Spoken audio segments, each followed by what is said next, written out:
back again for another video, a really short one this time, on flight path visualization perspective.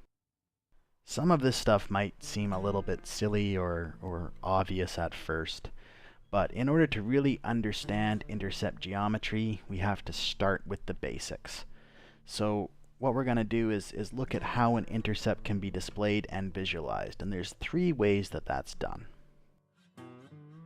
The first way is the AIC perspective. So that's the controller, the AWACS. And that's a two-dimensional top-down orientation. The AIC often has a much better view of the situation surrounding the fighter than the fighter does itself. Their job is to maintain situational awareness. Next up we have the perspective of the bandit, and that's the fighter's position from the bandit's perspective. It's called target aspect, or TA. TA is always expressed in degrees with a left or right. Degrees are assumed and not stated. So if they were 30 degrees right, it would be written and spoken as just 30 right. So again, this is just the angle off the bandit's nose to our position, or the friendly aircraft's position.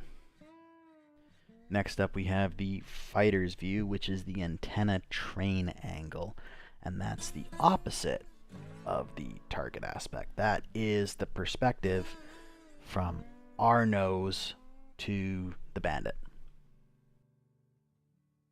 When ATA and TA are opposite in direction and equal in magnitude, a collision course is established for two co-speed, co-altitude aircraft, and we're going to have a look at that in some examples. Well, actually it's only one example because this isn't that complicated. It's important, but it's not complicated. So let's have a look. This is the same scenario we had over Monkey Island. Let's have a look at the different perspectives here.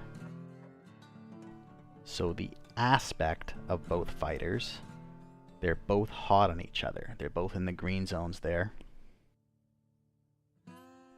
And the ATA and the TA meet. So if these aircraft are both at the same altitude and they're moving at the same speed, you can very simply plot those lines and see exactly where they're going to intercept each other. In this case, ATA is 10 left because the fighter would need to point its radar 10 degrees to the left in order to center it on the bandit. TA would be 7 right because the bandit would have to look out their window 7 degrees to the right to see the fighter. And again, this seems really simple, but we're going to take this, use it as our foundation, and build something on it that will hopefully help people understand the geometry a bit better.